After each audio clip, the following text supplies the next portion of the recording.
खुदावंद के बाबरकत नाम में आप सबको पास्टर एडिसन का सलाम पहुँचे।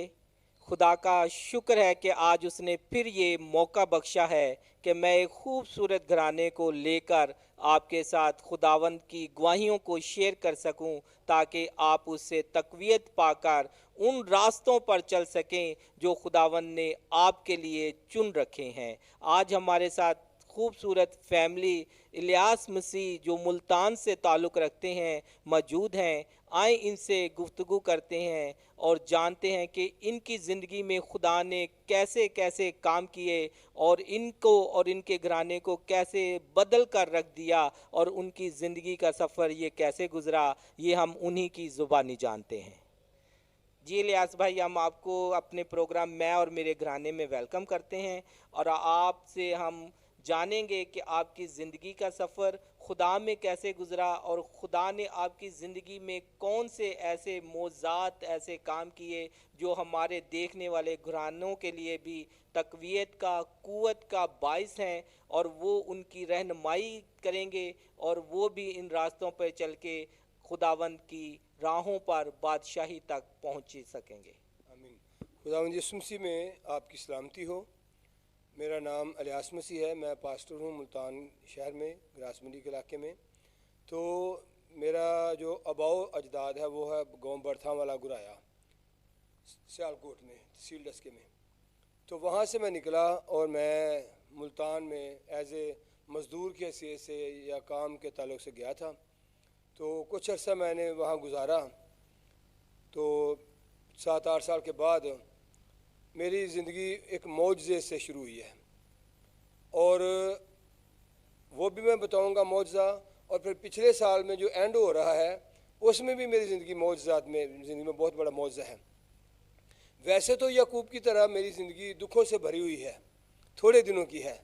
लेकिन जब मैं मुल्तान गया तो मुल्तान 5-6 साल के बाद ऐसा हुआ कि मेरे मकान की रात को छत गिर गई, और जब छत गिर गई तो मेरे 2 बच्चे मिट्टी के नीचे, छत के नीचे आ गए थे।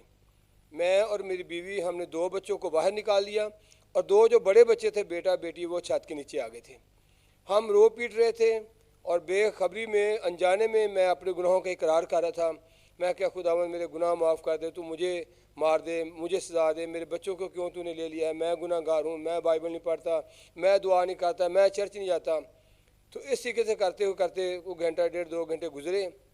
लोग इकट्ठे हो गए, कहते हैं क्या हुआ, आग लग गई है।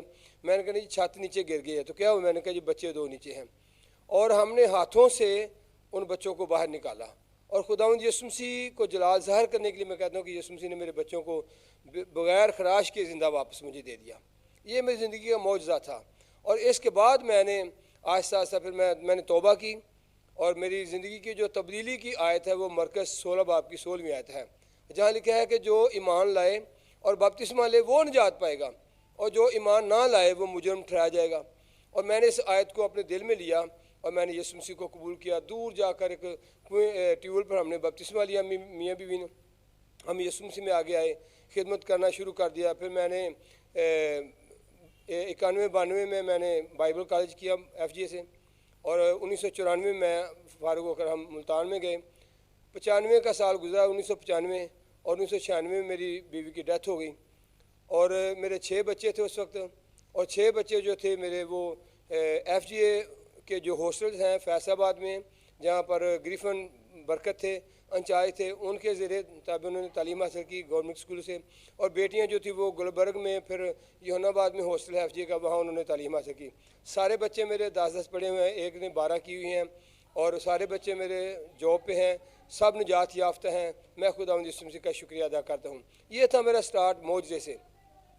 अब मैं आखिर में जब पिछले साल की बात करता हूँ कि मेरा बेटा और एक बेटी चमन होते हैं कोयटे से आगे, तो वहाँ मैं उनको मिलने के लिए गया हुआ था। मेरी जो छोटी पोती थी उसके गुर्दों का कोई इन्फेक्शन था। तो मेरा बेटा कहता है कि अब्बू हमारे पास पैसे नहीं हैं, तो डॉक्टर ने डेट दी हुई है, तो हम 15 दिन के बाद जाना था, अब क्या करें। करते करते मैंने कहा यार मुझे मोटरसाइकिल दो, हम मोटरसाइकिल पे चले जाते हैं। मैं वहाँ से मोटरसाइकिल पे बैठ के अपनी बहू को, अपनी पोती को बिठाया, और कोयटे के अंदर आने से पहले एक बलेली चेक पोस्ट आता है, उससे 3 किलोमीटर पीछे था। मोटरसाइकिल पंचर हो गई, और पीछे से एक बुज़ुर्ग आदमी मोटरसाइकिल लेके आया, पता नहीं किस स्पीड से आ रहा था, कैसे आ रहा था, उसने पीछे से आकर मुझे मोटरसाइकिल मारी। मैं भी बेहोश हो गया और वो भी बेहोश हो गया, उसका दिमाग खुल गया। 26 अगस्त का ये वाक़या है पिछले साल, और 27 को हम वहाँ थे। 27 को मैं अस्पताल से फारुक हुआ, घर आया। 28 को उन्होंने मेरे खिलाफ़ FIR काट दी, और 31 को वो आदमी पहली को मर गया। फिर उन्होंने मुझे 6-7 को गिरफ्तार कर लिया 9वें महीने में, और मैं 7-8 दिन 9 दिन हवालात में रहा। फिर मैं 10 दिन जेल में रहा, और मैंने वहाँ यीशु मसीह को पुकारा है, यीशु मसीह का प्रचार किया है कैदियों के सामने। अगर वो बात कहता मैं कहता मेरा यीशु मुझे छुड़ा के ले जाएगा। और जितनी मैंने शुक्रगुज़ारी की है उस वक्त में कि मैं जेल में था, तो मैं खुदा का शुक्रिया अदा करता। मैंने कहा खुदावन, हर हाल में मैं तेरा शुक्रिया अदा करता, मुझे पता तू मुझे छुड़ाने की कुदरत रखता है। और मैंने यूसुफ की कहानी, दानियल की कहानी, सदरक मिसक अब्दुन्नजू को, सबको आगे यीशु मसीह के सामने रख दिया कि देख तूने उनको बचाया, उनको छुड़ाया, तो आज भी बचाने की कुदरत रखता है। और एक आयत जो थी वहाँ जो मैं सबके सामने बयान करता वो था, यीशु मसीह का सच्चाई से वाकिफ़ हो गए तो सच्चाई तुम्हें आज़ाद करेगी। और मैं खुदावंद यीशु मसीह का शुक्रिया अदा करता हूँ कि 10वें महीने में मुझे खुदावंद यीशु मसीह ने बरी कर दिया। मैं बरी होकर वापस आ गया, नारे लगाऊँ, मैं क्या हालेलुया हालेलुया। लोग मुझे कहते थे वहाँ कि 14 साल की कैद हो जाएगी, तुझे सजाए मौत हो जाएगी। मैंने कहा मैंने उसको छुरियाँ तो मारी नहीं है यार, मैं खुदा का खादम हूँ, तो मैं सच बोल रहा हूँ। वो पीछे से आके लगा, तो वो सिपाही भी पुलिस वाले भी कहते जी आपकी वजह से बंदा तो मर गया। मैंने कहा चलो मर गया तो फिर खुदा जाने, वो जाने, मैं तो नहीं मारा। लेकिन मेरे यीशु ने मुझ पर कर्म किया, जो बचाने वाला है, जिसका नाम ही यीशु है, मखलसी देने वाला, रिहाई देने वाला, छुटकारा देने वाला, बचाने वाला, ज़िंदगी देने वाला। उस यीशु मसीह ने, बादशाहों के बादशाह ने मुझे वहाँ से निकाल कर लिया।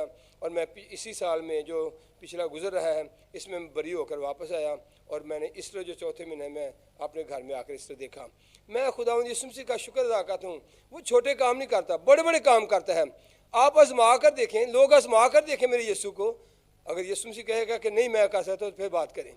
यीशु मसीह वो काम करता है जो इंसान की सोच से भी दूर होते हैं, इंसान जान भी नहीं सकता। बेशक मैं गरीब ख़ानदान से था, लेकिन बढ़ता बढ़ता दुखों में गुजारता, ज़िंदगी गुजारता गुजारता मैं यहाँ तक पहुँचा हूँ। आज भी मौजूद में ज़िंदगी में जो हुआ है पिछले साल में, मैं उसके लिए खुदा का शुक्र अदा करता हूँ कि खुदा बचाने छुड़ाने की कुदरत रखता है। खुदा अपने लोगों के साथ रहता है, और उसने वादा किया है कि मैं कभी तो उससे दस्तबरदार नहीं हूँगा, कभी यतीम नहीं छोड़ूंगा, कभी तनहा नहीं छोड़ूंगा। मौत की वादी हो, सहरा हो, आंधी हो, तूफान हो, कैसी भी आजमाइशें हों, एज़ारसानियाँ हों, हमारा यीशु हमारे साथ रहता है।